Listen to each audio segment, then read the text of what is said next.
Mes frères, dans la vidéo d'aujourd'hui, je vais vous parler d'un sujet qui suscite souvent beaucoup de polémiques, à savoir la dîme. Nous avons rassemblé les principaux doutes que beaucoup de personnes ont sur la dîme et nous les répondrons tous aujourd'hui dans cette vidéo. Alors je vous conseille vivement de rester avec moi jusqu'à la fin, car cela sera utile pour vous et aussi pour aider d'autres personnes qui ont des doutes sur ce sujet. D'accord? À la fin de cette vidéo, laissez votre commentaire et donnez-nous votre avis sur cette question. Mais avant de commencer, abonnez-vous à la chaîne et cliquez sur le bouton like. N'oubliez pas non plus d'activer la cloche de notification pour ne jamais rien manquer d'important. Alors on commence. Mes frères, une fois j'étais à l'église et vous ne croirez pas à ce que j'ai entendu de la part d'un pasteur. Le pasteur a dit que celui qui ne payait pas la dîme n'irait pas au paradis. Et comment a-t-il pu trouver cette idée? Il a cité un passage du livre de Malachie qui dit que le peuple d'Israël volait Dieu parce qu'il ne payait pas la dîme. Et il a ensuite ajouté à un passage du Nouveau Testament qui dit que les voleurs n'hériteront pas le royaume de Dieu. Ainsi, il disait que si vous ne payez pas la dîme, vous volez, et les voleurs n'hériteront pas le royaume de Dieu. Mais mes frères, ceci est une hérésie, parce qu'il a sorti deux passages de leur contexte original et il les a ramenés à notre époque. Certainement, ce jour-là, beaucoup de gens ont eu peur de ce qu'ils ont entendu de la part de ce pasteur. Et en ne connaissant pas la parole de Dieu, le peuple périt et souffre. Ainsi, mes frères, nous devons être très prudents, car il y a beaucoup de loups déguisés en brebis et beaucoup de gens qui trompent les autres. Et j'ai aussi été témoin d'un autre cas. Une sœur m'a dit que sa mère était très malade et qu'elle devait prendre d'urgence un certain médicament. Cependant, l'argent de cette fille avait été mis de côté pour la dîme. Elle a alors dit à sa mère qu'elle ne pouvait pas prendre cet argent, car c'était l'argent consacré au Seigneur. Et malheureusement, sa mère a été très malade à cause du manque de ce médicament. Heureusement, elle a été secourue à temps, car elle était restée trop longtemps sans prendre ce médicament indispensable pour sa santé. Donc mes frères, vous pouvez voir combien il est difficile pour certaines personnes de traiter ce sujet. Les doutes sont vraiment nombreux et beaucoup de gens ne savent pas comment se comporter quand il s'agit de dîme. J'ai également entendu le cas d'un pasteur qui disait que celui qui ne payait pas la dîme n'avait même pas besoin de retourner à l'église. Les membres devaient d'abord se débrouiller pour réunir l'argent et ensuite seulement ils pouvaient aller à l'église. Spécifiquement, la personne qui m'a raconté cet événement est ma grand-mère. Elle fréquentait une église bien connue dans sa région et elle était très triste car elle n'arrivait pas à réunir cet argent. Mes frères, je vous avoue que j'ai été très triste de cette situation et c'est pour ça que j'ai pensé que je devais vous faire cette vidéo. Et je sais que la question de la dîme est une question très délicate parce qu'elle traite du péché de l'avarice.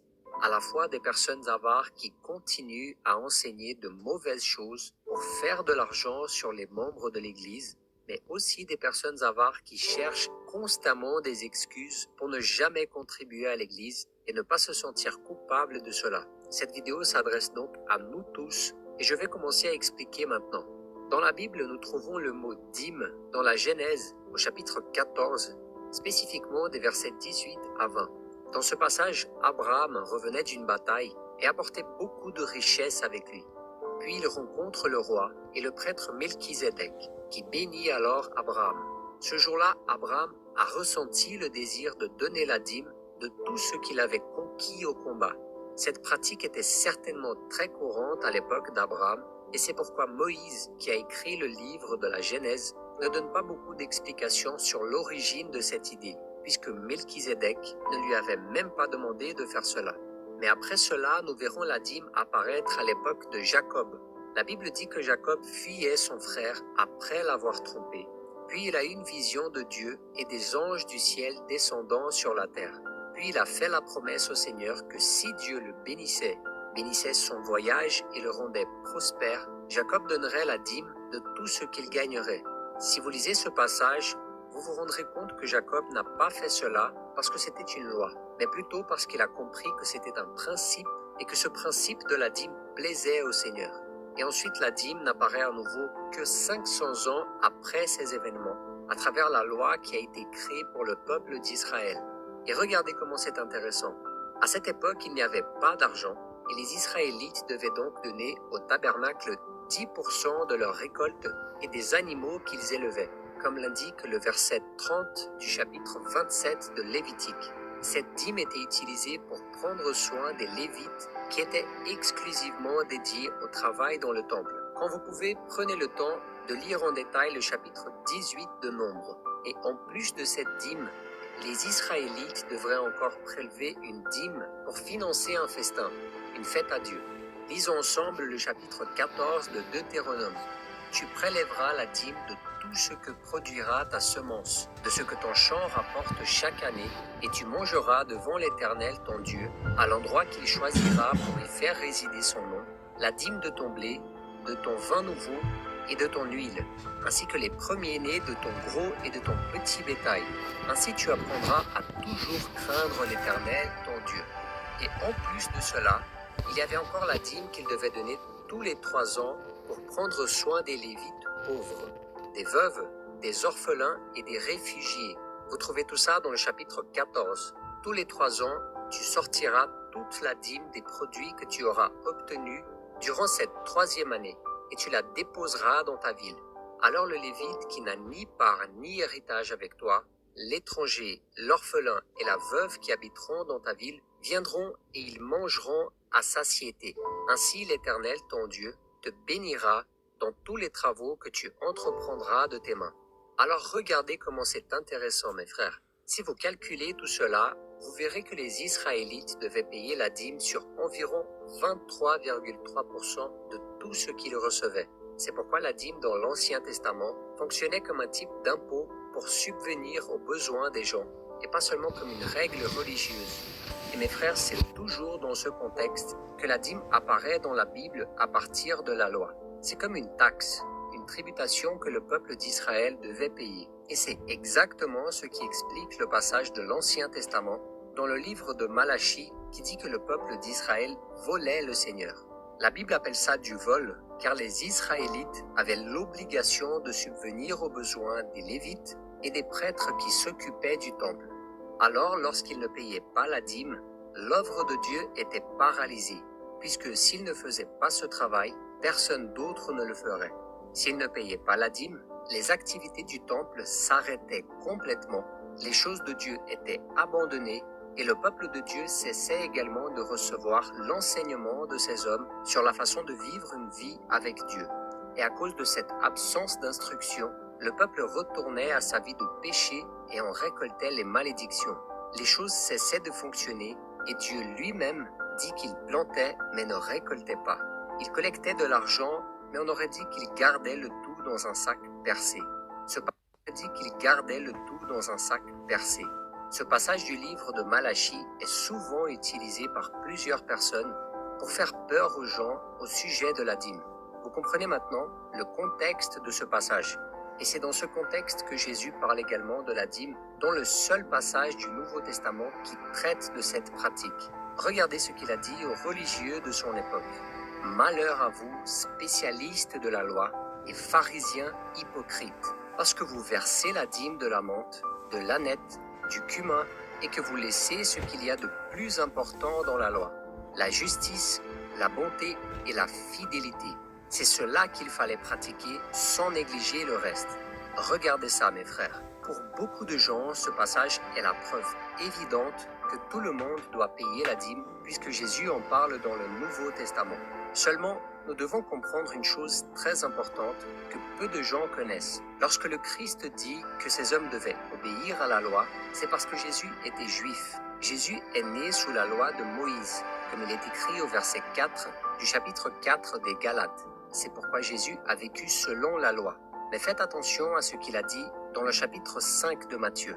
Ne vous imaginez pas que je sois venu pour abolir ce qui est écrit dans la loi ou les prophètes. Je ne suis pas venu pour abolir, mais pour accomplir. Oui, vraiment, je vous l'assure, tant que le ciel et la terre resteront en place, ni la plus petite lettre de la loi, ni un point sur un i n'en sera supprimé jusqu'à ce que tout se réalise.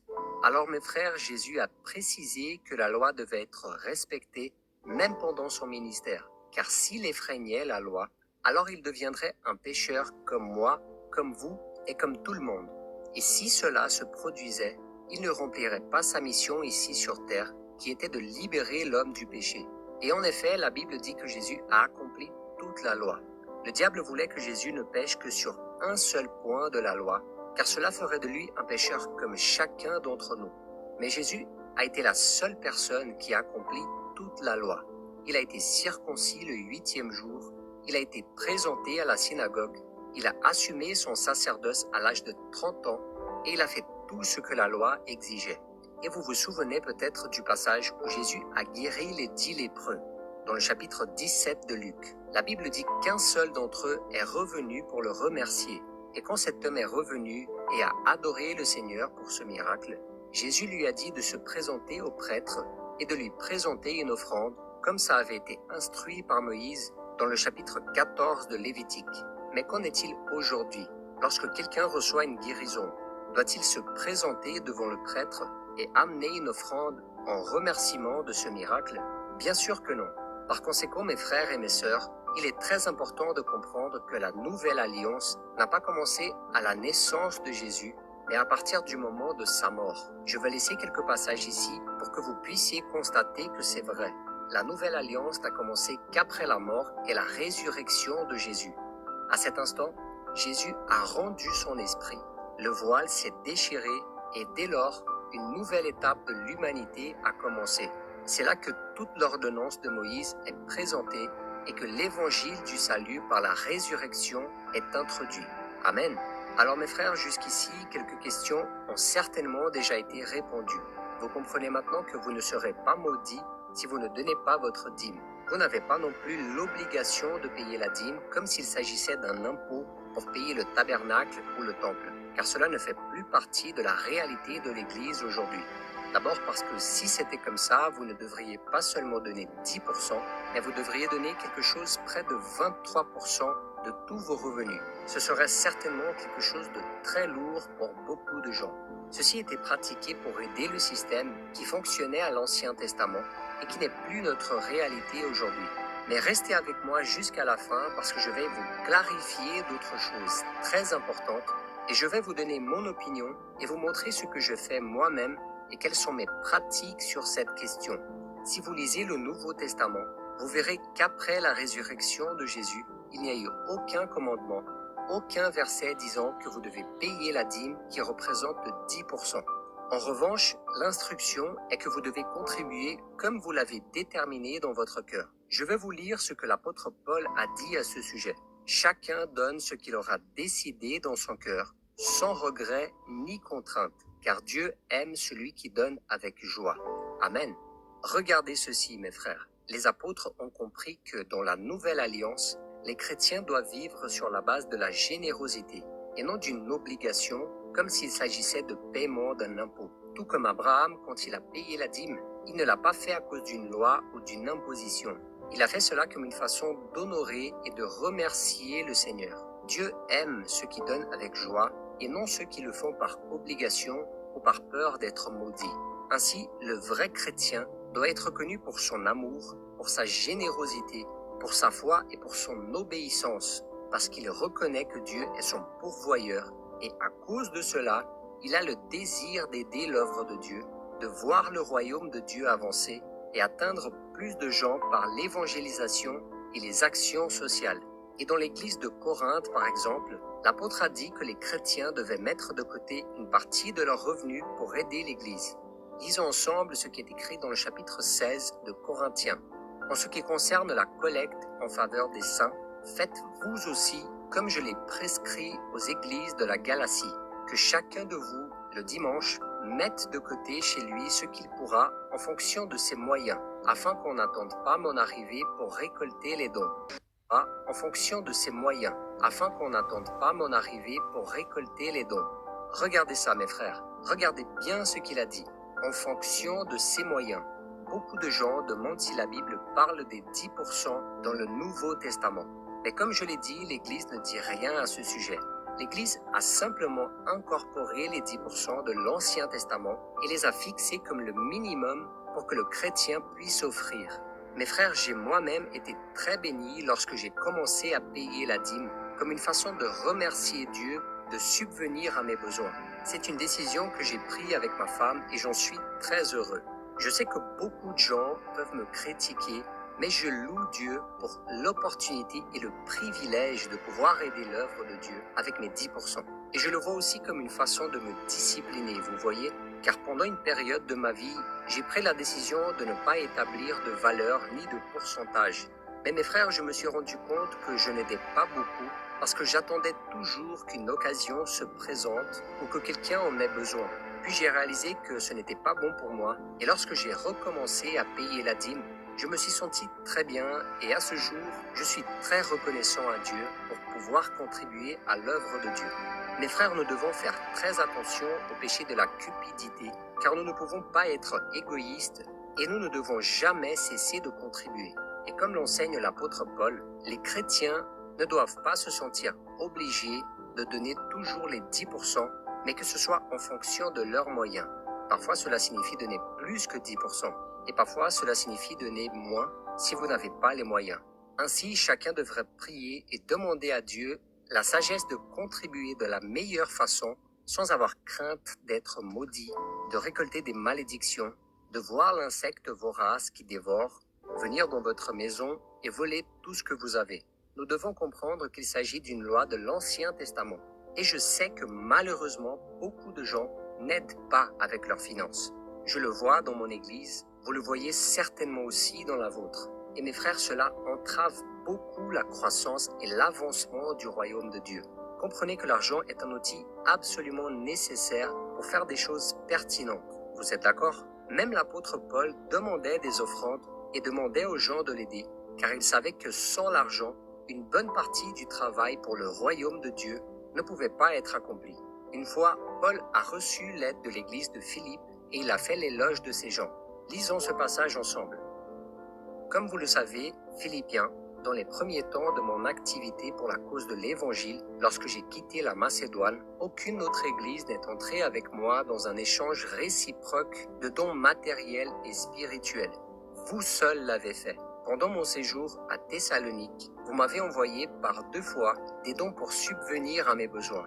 Ce n'est pas que je tienne à recevoir des dons. Ce qui m'intéresse, c'est que le plus grand nombre de fruits soit porté à votre actif.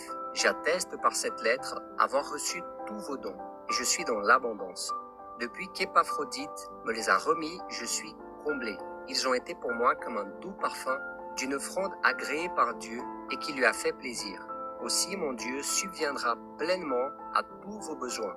Il le fera selon sa glorieuse richesse qui se manifeste en Jésus-Christ. Regardez ça, mes frères. Regardez cette bénédiction. Paul était très heureux car il recevait les offrandes des frères et disait que le Seigneur répondrait à tous leurs besoins car ces gens plaisaient à Dieu. Bien sûr, donner la dîme et les offrandes n'est pas une garantie que vous ne manquerez de rien, d'accord? Il est très important d'en parler car de nombreuses personnes pensent que payer la dîme leur garantira de ne plus jamais avoir de difficultés dans la vie. Certains ne comprennent pas pourquoi ils ont encore des problèmes avec l'argent, même en donnant la dîme tous les mois. Mes frères, nous devons comprendre que la dîme n'est pas une garantie que les choses iront toujours bien. Nous devons bien administrer tout ce que Dieu nous donne. Nous devons nous battre pour notre subsistance, car l'argent ne vous tombera pas dessus du jour au lendemain. Donc nous devons travailler et faire notre part. D'accord? Et maintenant, je vais répondre à des questions très courantes que les gens se posent. Un jour, un frère de l'église m'a posé la question suivante. Je n'ai pas payé la dîme le mois dernier. Et maintenant, est-ce que je devrais donner la dîme de ce mois-ci en même temps que celle que j'ai manquée le mois dernier? Mes frères, comme je l'ai dit, dans le Nouveau Testament, la contribution n'est pas une forme d'impôt, mais un acte d'amour et de générosité. Donc si le mois dernier, pour une raison quelconque, vous n'avez pas contribué, vous ne le devez à personne. L'important est que vous ne perdiez jamais l'habitude de contribuer. D'accord? Par exemple, Paul n'a jamais dit aux frères de l'Église que s'il ne donnait rien, il lui devait quelque chose. Non, il a tout simplement fait l'éloge de ses frères après avoir reçu de l'aide de leur part. Et une autre question que j'entends souvent de la part des gens est la question suivante. Dois-je tout donner à l'Église ou puis-je distribuer mes dîmes comme bon me semble? Mes frères, dans le Nouveau Testament aussi, il n'est pas question d'un endroit spécifique où vous devez donner votre dîme, comme c'était le cas dans l'Ancien Testament. Mais ce que je pense, c'est que si vous fréquentez une église, Oui, vous devez l'aider. Après tout, vous utilisez cet endroit. Vous êtes assis sur une chaise qui a coûté de l'argent. Vous fréquentez un endroit qui a des factures à payer, de l'eau, de l'électricité, et il y a des gens impliqués dans ce travail.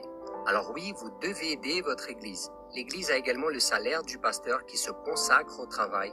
De nombreuses églises ont plusieurs pasteurs et plusieurs personnes qui travaillent directement dans l'œuvre de Dieu. Alors oui, je suis tout à fait d'accord pour que vous aidiez votre église. D'accord? Je sais que peut-être beaucoup de gens diront « Oh, mais là-bas, dans mon église, les gens n'aident pas.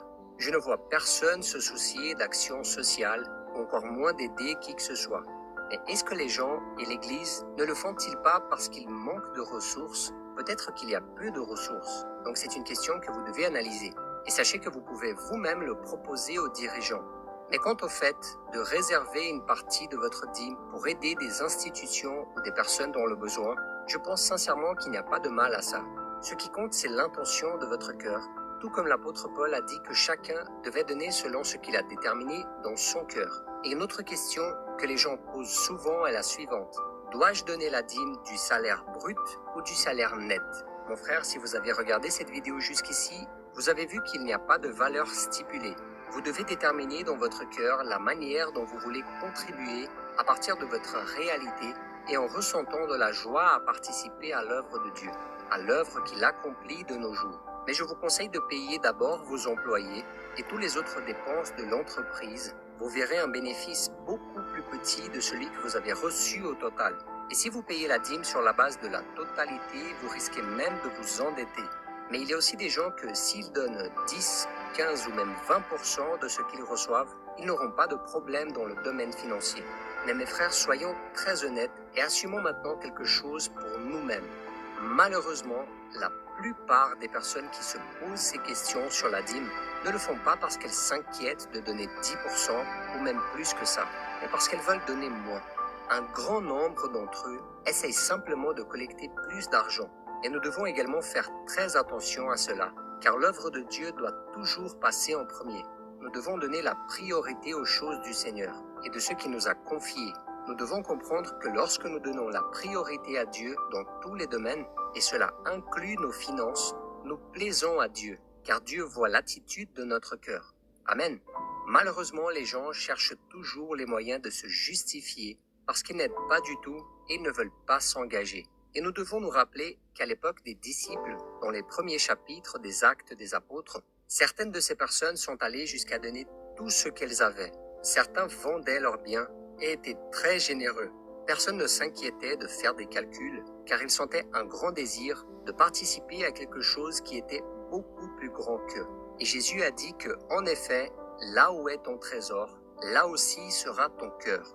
Ainsi, mon frère, si tu contribues à l'œuvre de Dieu et aux personnes qui y travaillent, tu peux être sûr que tu seras très heureux et que Dieu pourvoira à tes besoins, car Dieu honore ceux qui l'honorent. Alors mes frères, nous devons comprendre ceci. Il y a une loi de la générosité et la Bible dit que le généreux prospérera.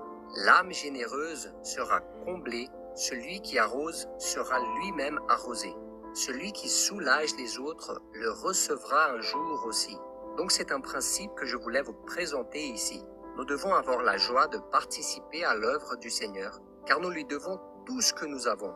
Il nous a sauvés, il nous a donné sa vie, il nous a achetés avec son sang et nous a donné son salut. Je crois que c'est ça l'un des objectifs de l'Évangile, de tout faire du fond du cœur comme si c'était pour Dieu, en ayant conscience de qui il est. Tout ce que nous faisons pour les gens doit être fait comme si c'était fait pour le Seigneur. Ne vous sentez pas sous pression et ne laissez personne vous forcer à faire quoi que ce soit non plus. Si vous avez choisi de contribuer, faites-le de bon cœur. Remerciez simplement Dieu parce qu'il vous donne les conditions pour contribuer. Mes frères, c'est un privilège aujourd'hui de pouvoir contribuer à l'œuvre de Dieu. Et nous devons être reconnaissants envers le Seigneur. Amen. Et avant de conclure, parlons d'un point très important. Tous les membres de l'Église ont le droit de savoir où ces dîmes sont utilisées. Je sais que la plupart des gens donnent la dîme et ne veulent pas savoir ce qui en est fait. Mes frères, il est vrai que l'Église connaît peut-être mieux les besoins de ses membres. Les dirigeants savent vraiment quels sont les besoins les plus importants à subvenir. Mais vous avez aussi le droit de savoir où va cette dîme, d'accord? il doit y avoir de la transparence dans l'administration des comptes de l'Église, parce que nous sommes des chrétiens et nous devons être honnêtes en tout, surtout dans les choses liées à Dieu. Car c'est lui en personne qui va nous interroger un jour sur ce que nous avons fait de l'argent de son peuple. Et puis quand il y a de la transparence, les membres se sentent beaucoup plus en sécurité et ont tendance à aider encore plus. Amen. Et je veux vous donner un dernier conseil. Lorsque vous recevez de l'argent, mettez de côté un montant chaque mois, car cela vous aidera à avoir de la discipline. Si vous continuez à attendre que quelqu'un qui a des besoins apparaisse devant vous, vous allez rarement aider l'œuvre de Dieu. Évidemment, le Seigneur n'a pas besoin de notre argent, car tout l'or et tout l'argent du monde lui appartiennent.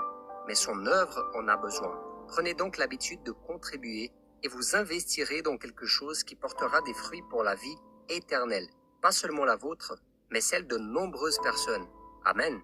J'espère que vous avez apprécié ce message. J'espère avoir éclairci quelques-uns de vos doutes. Et maintenant, je vous demande de partager cette vidéo. Envoyez-la à autant de personnes que vous connaissez, car beaucoup de gens ont des doutes sur ce sujet, et il est important que nous sachions ce que la parole de Dieu dit à ce sujet. D'accord? Regardez aussi ces autres vidéos que nous vous laissons en recommandation. Que Dieu vous bénisse